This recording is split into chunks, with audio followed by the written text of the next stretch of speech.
I'm really looking forward to seeing this match. I'm not very familiar with James. I saw there on the display that he is now a resident of Minnesota, which some people might know was my kind of adoptive hometown back in the day for quite a number of days, if I'm being honest. But I've now since relocated to Washington, D.C. area.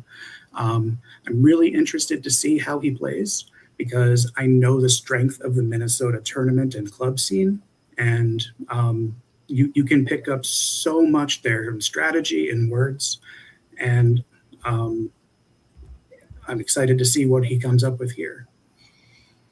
Yes, and he is going first, and he's drawn into a rack full of some good, useful letters, but not really going to combine into a bingo from the start. So no gift to start the game, but he's got AAEISSV. Love to read out the racks for all of our viewers watching and listening. So what do you think he is going to be able to do here, Rob? Yeah, this is one of those interesting kind of opening racks. Again, it's one of those classic situations where you have the choice, do I play short? Do I play long? You can see he set up his rack to show the word advise as a potential option. There's also the complication here of having two S's, and two S's really minimize the value of that second S.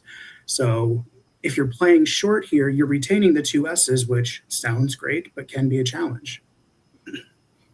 Absolutely. And he does choose advise, which is perhaps the top equity play. Definitely scores well with picking up 18 points right off the gate. So good choice there. It does mean there are a lot of floaters there to give Charles a chance to make something useful out of his rack, and he's sitting on a more treacherous rack himself here with the heavy consonants of the Z and the H, but that should certainly allow him to score some points at the same time. Interestingly, sorry, let me get my my commentary brain here in order because I am looking at the wrong thing. Well, he's got EHLLNOZ, and he's going to be looking at a few different options here to try to come up with the right play.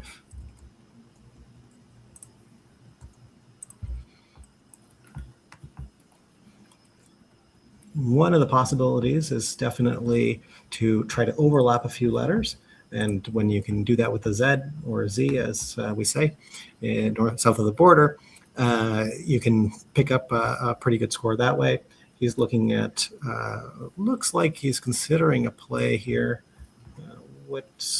He's got something lined up, and that's really good.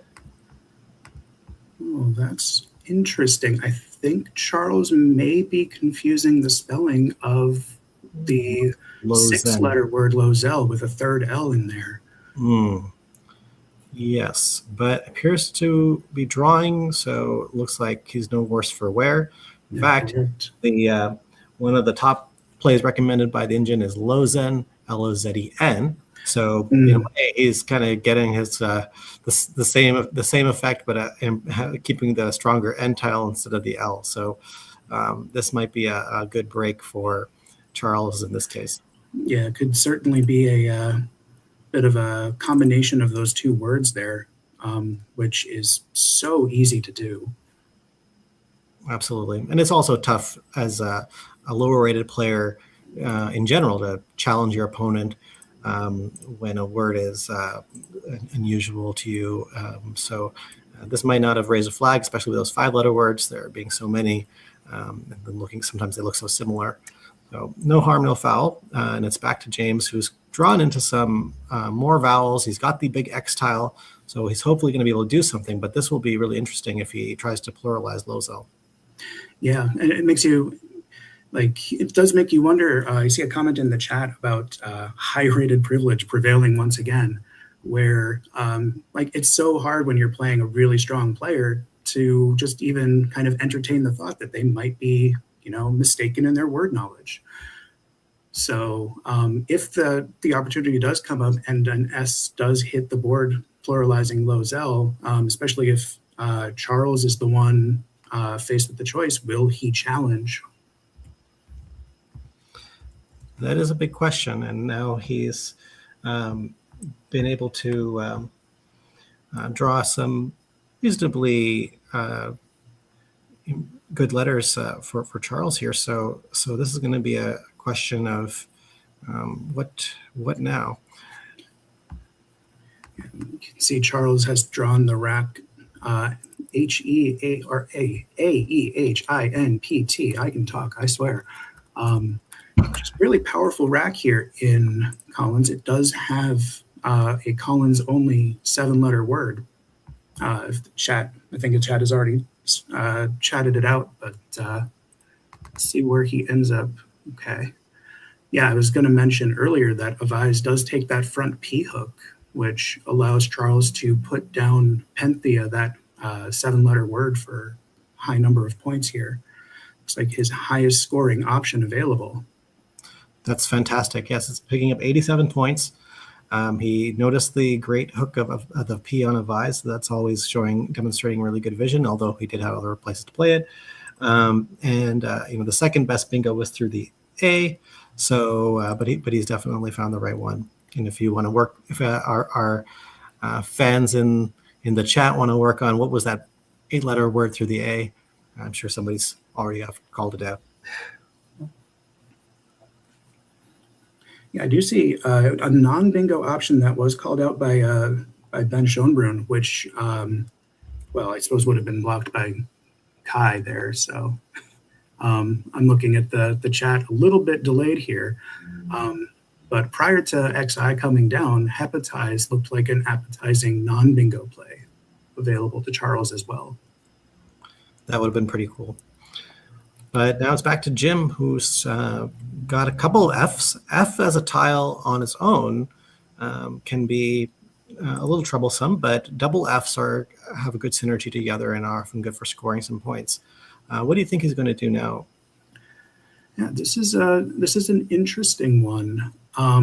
Like you said, the Fs can give you a lot of scoring potential and they can work together.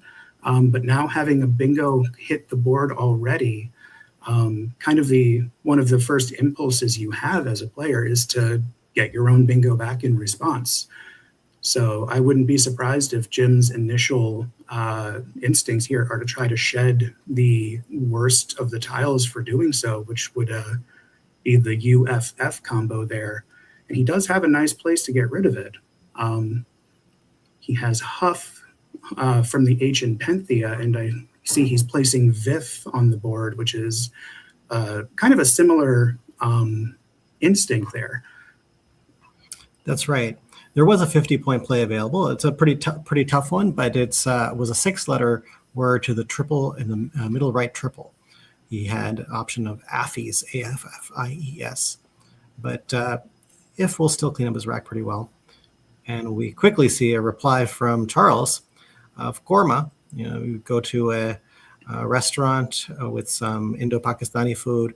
You can order some nice korma, and you can spell that with a Q without a U. Yeah, that Q is always an albatross, and always happy to see an opportunity to get rid of it for 32 delicious points. You can see here that Jim has drawn reasonably well into his AEUS leave, but still slightly vowel heavy, which is always a bit of a concern with that type of play. In this case, though, he does have some viable options here, and we might be coming up to a pressure point right now.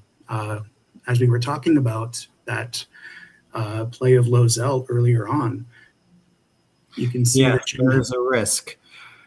Jim has already put down the insulae. I'm sorry, insulae is the anagram. He played inulace on his rack.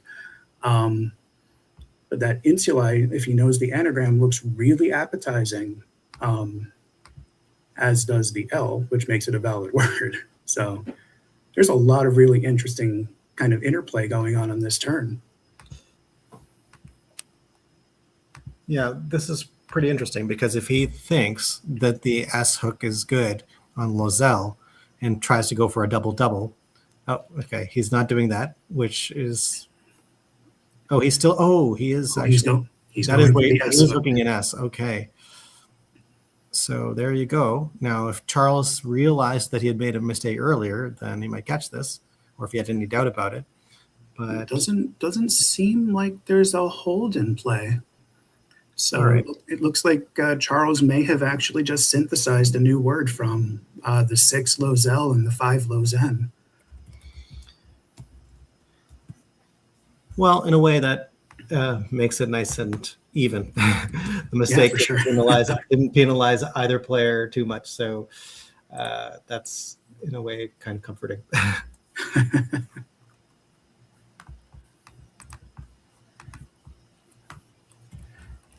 Yeah, I wish I had the superpower to create new words for myself during games, but especially with a 5-point challenge in Collins, it's a challenging strategy to pull off. That's true. It's the reason why fewer phonies will get through. In this case, it was clearly an honest mistake. So, but now it's back to Charles with CDORRTY. Yeah, he's found himself into a bit of some consonant trouble, but especially after the last play of Anyways, there's a lot of viable vowels to play through for some points here. That's true. And one of those vowels is the A in the bottom left corner off in Penthea, which creates that potent double word to triple letter score spot. So I'm sure he's going to be looking there for one of the possible words that can be played there. And if he does, that'll be his high scoring play. Yeah, he's also got some interesting options through the I in Anyways. There's also the possibility of something like dirty to deduplicate his R's. But since it's a lower scoring play than either Darcy or Cardi down below, yeah, I'm not surprised that he makes this play quite quickly. It's very clearly a strong play, likely one of, if not the top choices in any simulation. Absolutely. Great play by Charles, and also played very quickly. These players haven't used too much time. They're moving along nicely, each having a bingo down already. And it's back to Jim, who's got nano wire, but no E to play that. So he's going to have to find a non-bingo play. And it's one of those racks that is great when the right letter is available, and when it's not, you're looking for ways to score with that W. Ideally, unduplicate your N's, because this is the type of rack where your immediate instinct is likely going to be, can I play off this W? Can I play off this N? Score some points and leave a really favorable leave to potentially bingo next turn. So what do you think is the hot spot that he'll be focused on right now? Yeah, it's really interesting because you can score a fair bit. You saw a row on his rack as he's kind of cycling through his tiles and generating plays. That plays on the bottom row, row 15, for a decent score. Unduplicates that N, and that looks like a really strong play as well, leaving IRN to potentially bingo next turn. But there's also the temptation, looking at Korma just sitting right there in the middle of the board. If you're looking to get rid of an N and score some points, the Q is almost always a great way to kind of juice up a play that you're trying to balance your rack with. So as I look at this play, one of the first things that would also come to mind for me is something like even just as simple as win, leaving a weaker bingo leave, but scoring comparably and still leaving this board very wide open for potential comeback. Right. And all 4 quadrants of the board are kind of in play right now. So that makes it tricky. You have to kind of keep your eyes open and look around. Yeah, definitely a row is an option. Slightly better than that would be a now, if he's familiar with that word. But there's also a play in the bottom right quadrant forming EW that would be an option worth considering for sure. Mm-hmm. And this one's a bit of a what have you seen in your study to this point? Because like that E in Inulase that you just called out, like that is definitely a hotspot as well. And it's an immediate hotspot because it allows you to work with really high powered tiles as well. In this case, the Z and the X and the Q are all gone. So those are usually where the 5-letter E words become powerful. But there's still a J for, the eject kind of play. But he plays now. He's keeping a very strong leave. Yeah, it's about the best possible bingo leave that he could have. And I really get that instinct, especially when you're playing a player who's more highly rated than you. Like you want to kind of monopolize and emphasize the knowledge that you have in the game of Scrabble. So if you have studied high probability words, but you haven't gotten quite as far into the book as your opponent may have, you want to give yourself those opportunities to take advantage of what you do have as your word knowledge. Mm-hmm. Absolutely. And now that it's back to Charles, he's got some promising tiles, and he's going to have to do some work looking around the board. It's still pretty open. Lots of opportunities to find plays. I would say that the top left, where Korma is played, because he doesn't hold an eye, is less likely for him to play there, but there are a couple other good spots.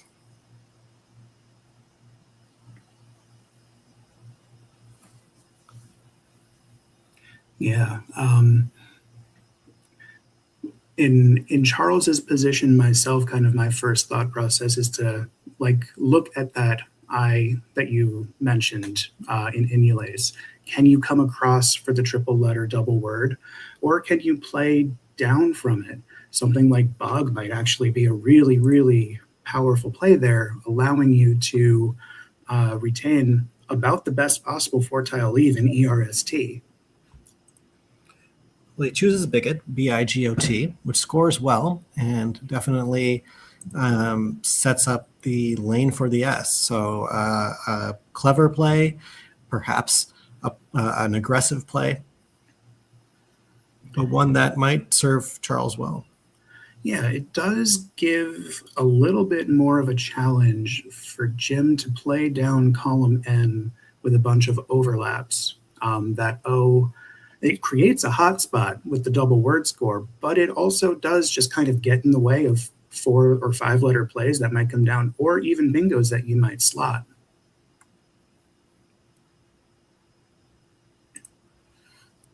So Jim has almost reached a bingo rack. He's got really promising tiles, but they just don't quite work with the board or the floaters available. And I was using my NASPA Ziziva app to look up Charles's rack, because he had drawn poorly off of his really great leave, but it turns out that there is something in his rack that he can now play. So at home, you can try to work out what is Charles's bingo while we dissect what Jim might do next. Yeah, you can see he's looking at a mirror on his rack right now. I imagine he's likely looking above Bigot to try to score a good, 30 points here.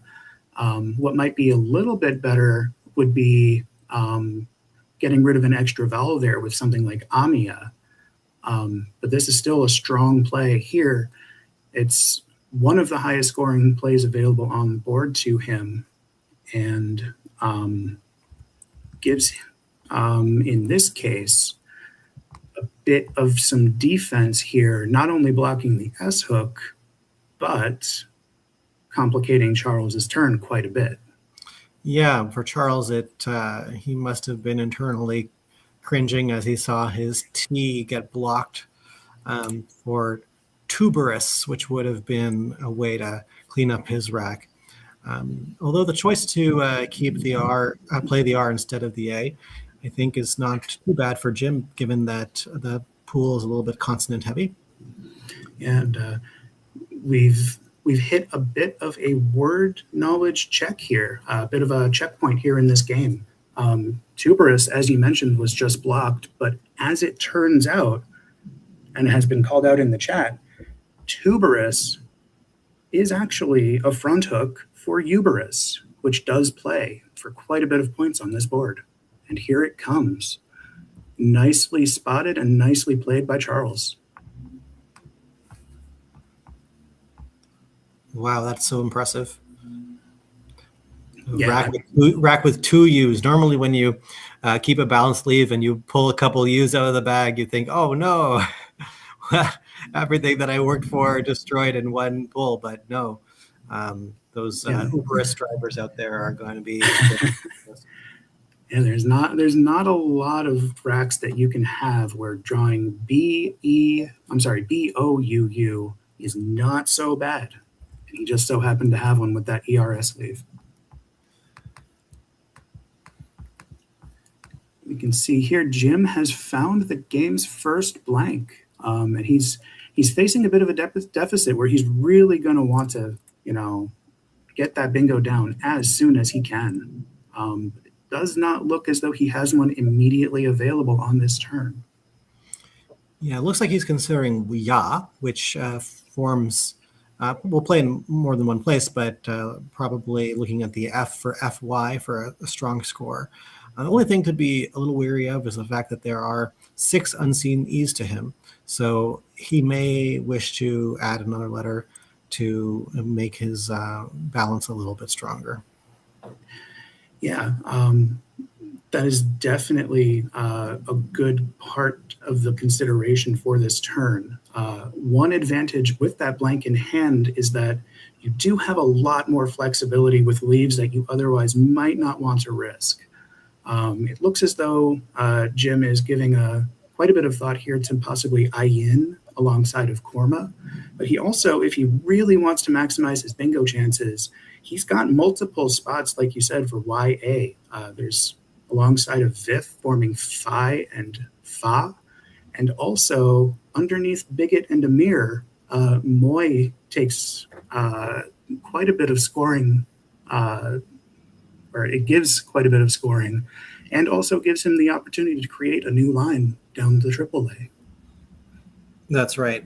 Ayin, a great Hebrew letter, would be a little risky given that there's a front hook of Z and L with one L unseen right now.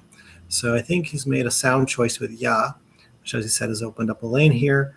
He's got to hope that he doesn't get too vowel heavy here with his draw.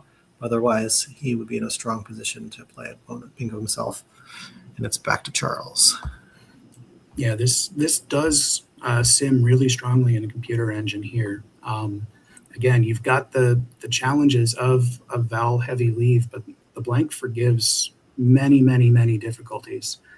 And that line there, just creating an opportunity to get more 7s on this board.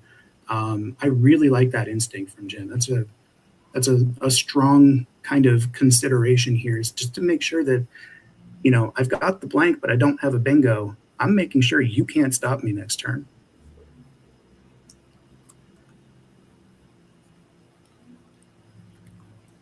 And here's Charles's response. He's playing Haven and picking up some solid points.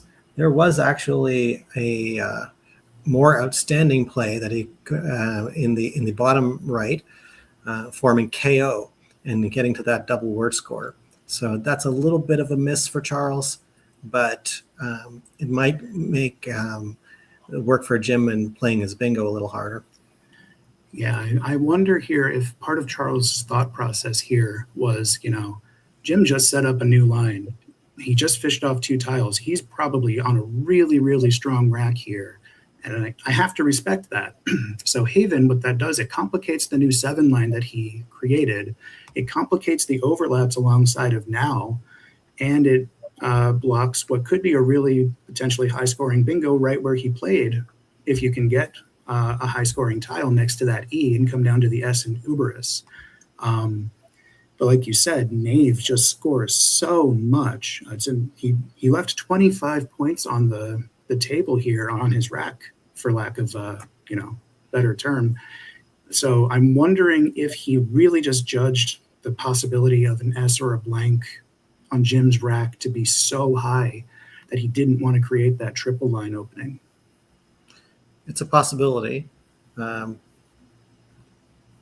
it was a gut check moment for Jim to make sure that he found a playable bingo, one of two. And he does find Eugenia. He's designating his blank onto the blank slip with the letter U. And that'll score him 78 points and get him right back into this game. Yeah, it's an interesting choice here between Eugenia and his other available bingo, which would have pluralized Charles's play of Haven. He has Agonize available for one extra turn. Agonize, of course, takes some hooks. It takes an S, takes a D. But it's really kind of particular in what you can kind of hit with it. So I think instinctively my thought is that even though the G is a bit of a clunker there when it comes to overlaps, I think Eugenia probably gave him more flexibility as he continues to come back. Now he's much closer, down 23 points. But just, he's down that and a tempo here. So having more options available to complete this comeback is, a really, really strong impulse to have. And he's drawn very well. Yes, he has. Now, Charles has a strong play to score some points. He's if he knows the unhooks of his own surname, take Reinke and you drop the I, you get R-E-I-K, and if you drop the R, then you end up with E-I-K, which plays forming key and OK. So that would be a pretty big score and might give him a little more separation. But it's quite likely that he's going to face a fierce response from Jim. Yeah, this is one of those ones where you can score so much, and in the position that he's in, Ike is really, really appealing to me in that you're very likely to still be able to score again with the J, but at the same time, you're also kind of losing a lot of possibility to bingo back if James hits another on his turn. So I see that Charles has set up Jokier, which, again, I get that instinct. Now you're getting rid of, kind of anything that's likely to clog up your rack the next turn except for that G. But it is a little bit of a point sacrifice, and it doesn't do a ton to really address any other lines other than through that O. I think in my position, looking at this rack, I think I'm really, really leaning towards Ike, because if you look at the top left of the screen, look at those O's sitting there waiting to be drawn. And if he can draw an O to pair with his J on his rack, he's threatening Joe above Uberis, which is a great way to counteract any other bingos. Fantastic. And he does choose Ike, and that'll score him a good 37 points. Yeah, I really like Ike. It blocks that O as, just kind of a standard 8 lane for James. It complicates any potential something like ISE underlaps under Eugenia if he's able to get anything quite there.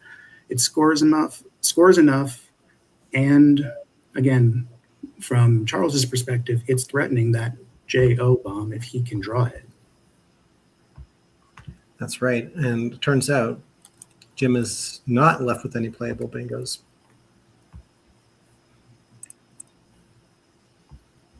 Yeah, that's really interesting, because this rack looks so flexible, but now that the possibility of something like Saberus has been removed, now he's got to search some more.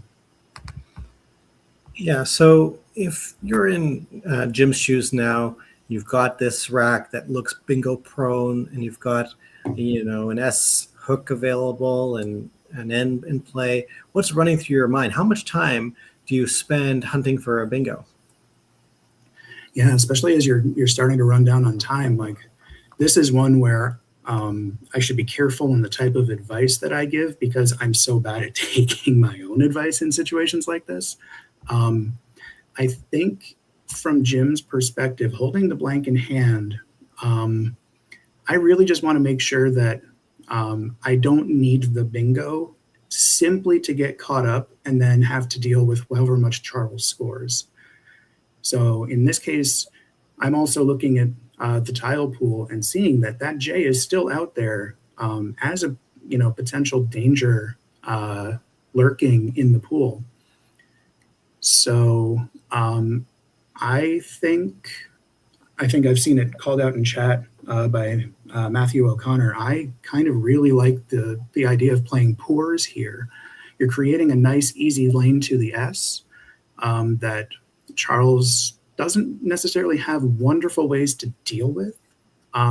You're removing the threat of the J bomb, which with the blank in hand, you probably don't need yourself. And I think it does what you need it to both threaten and give yourself additional kind of pathways where maybe you don't end up having to bingo in order to win. That's very interesting. And there's a few different approaches, playing on the assumption that the J could hit you and put this game too far out of range for you, or play with the assumption that your opponent doesn't have the J and that you want to get to that J first and hopefully hit that spot. So definitely a tough set of choices for Jim to work through here. There is a strong play through the H, forming VIFFS, VIFs. So he'd have to find Pujas, Puhas, and that would pick up 40 points as well. So between Pujas and Pours, there's certainly some options for him that keep him pretty strong. He's looking to just score some points and keep a strong lead, but this might be a little bit difficult, and given the fact that the bingo lanes are quickly becoming narrower and narrower. Yeah, although when you look at the pool again, not only does Jim have the last blank, he has the last S as well. So there is definitely a strong argument to be made for keeping your most bingo-prone leaves available, because even if Charles is still blocking, even if Charles plays through the E, for example, with something like G'd, which really complicates the state of the board as it is, Jim has the tiles he needs to create potentially an unblockable opening that would really, really put Charles under the gun to try to figure out how to either score or just complicate enough and hope. That's a great point. Certainly with the word haven on the board, the H in EH and the V create a sort of a zone where it might be possible to open a lane there and for it to be really tough to block. But Charles finds a really creative play of playing jeering, hooking the R onto Pavis, and playing through the E and the I on the board. So what a way to clear up a lot of tiles. What do you think of that one, Rob? That's beautiful board vision to see that possibility. It accomplishes what you're hoping to do with a play like G'd, where you've obstructed the E and the N in Haven. So there's at this point now on this board, surprisingly, it's really difficult to fit anything down. And Jim is still down by enough points that he really does need to bingo here. So now we're looking at a position where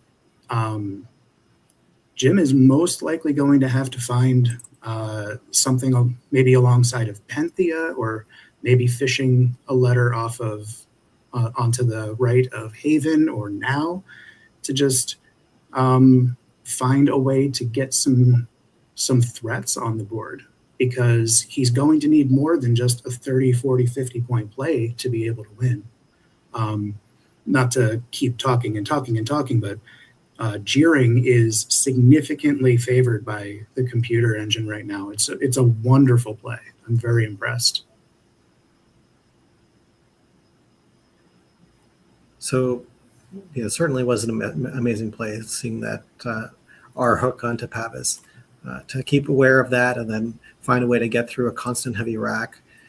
Really smart play by Charles.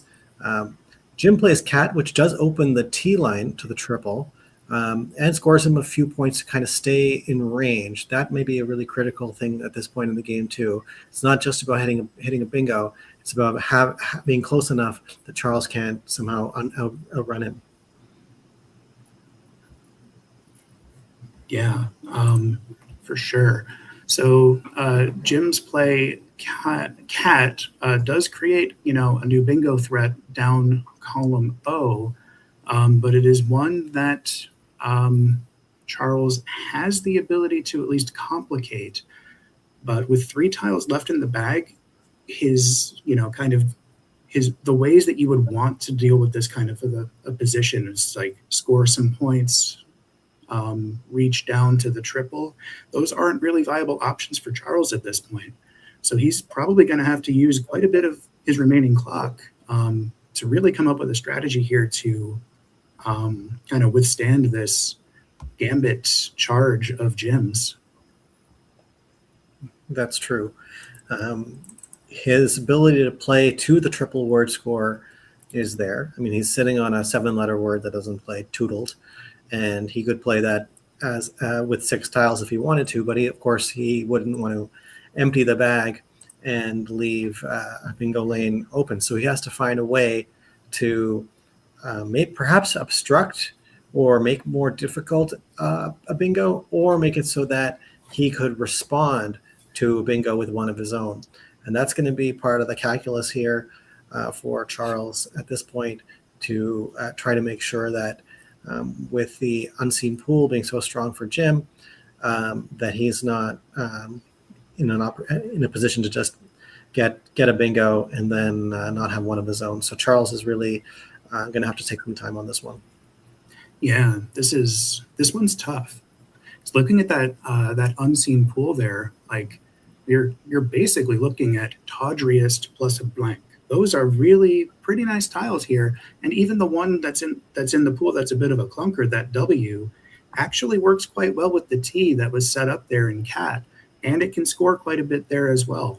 So simply dropping, for example, an O to block off the T line, I don't know how viable that is, because what Charles would really ideally like to do here is leave one in the bag and get his rack into such a shape that those, good tiles unseen to him can also find their way onto his rack and give him the ability to bingo if Jim has to empty the bag with a fish.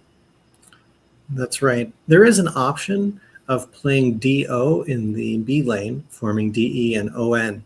What that would do is create a spot for an O hook for ODE if he wanted to take the approach of leaving one lane for Jim and hoping to have one lane of his own. Although, because Jim's tiles are so strong, we know that won't actually work out. So it's a very tough position for Charles here, as he wants to perhaps use 2 tiles and leave one in the bag, and at the same time maximize his chances of being able to withstand whatever it is that he's going to do.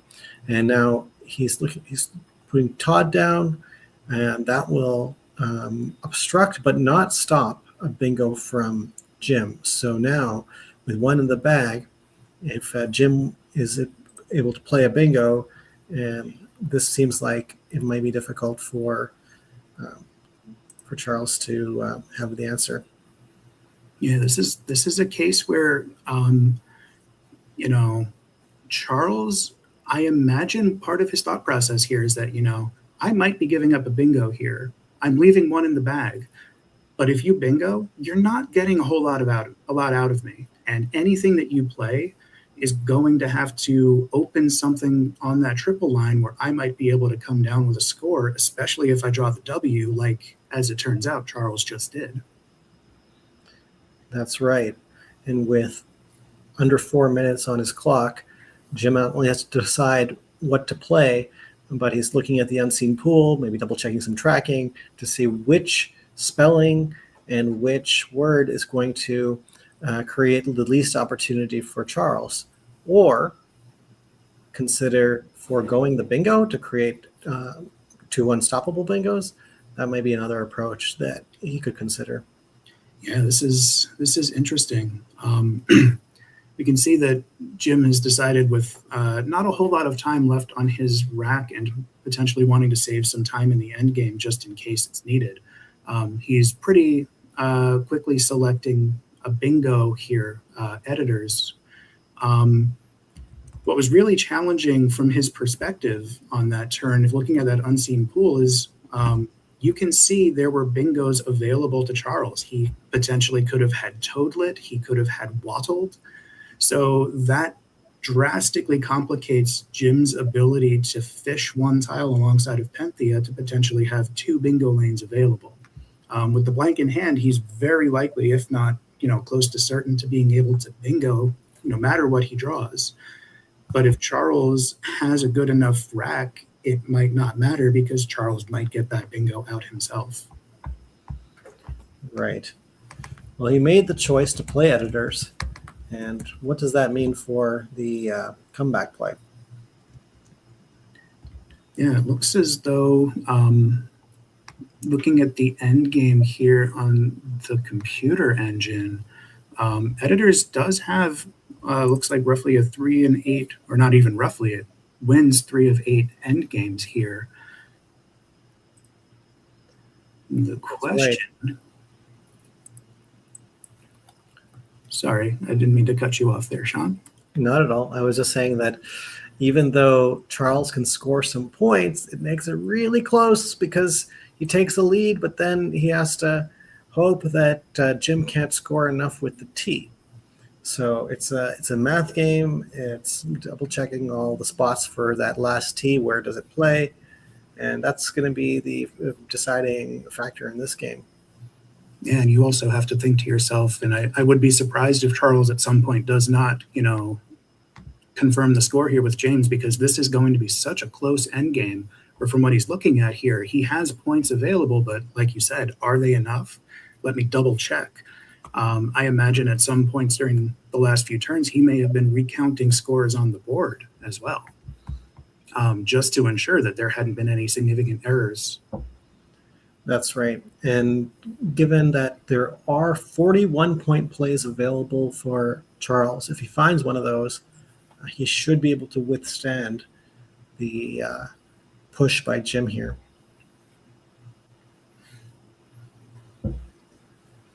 Those of you in the chat might have already spotted what is that 41-point play.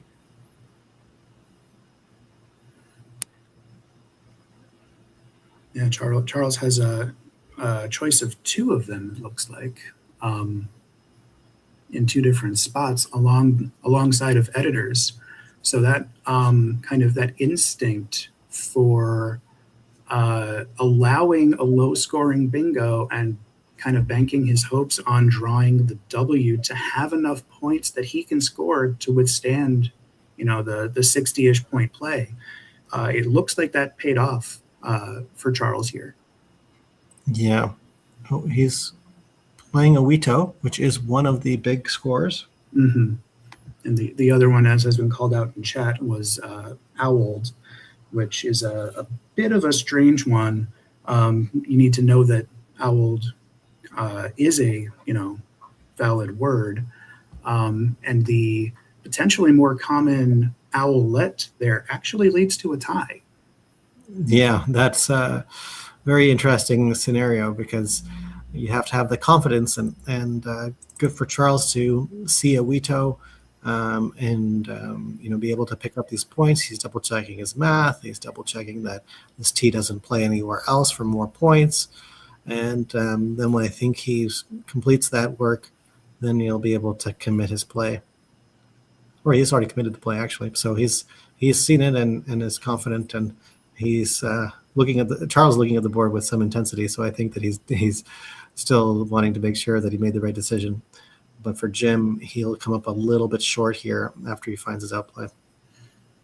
Yeah, it's looking like a 3-point margin here at the end if he finds his highest scoring outplay.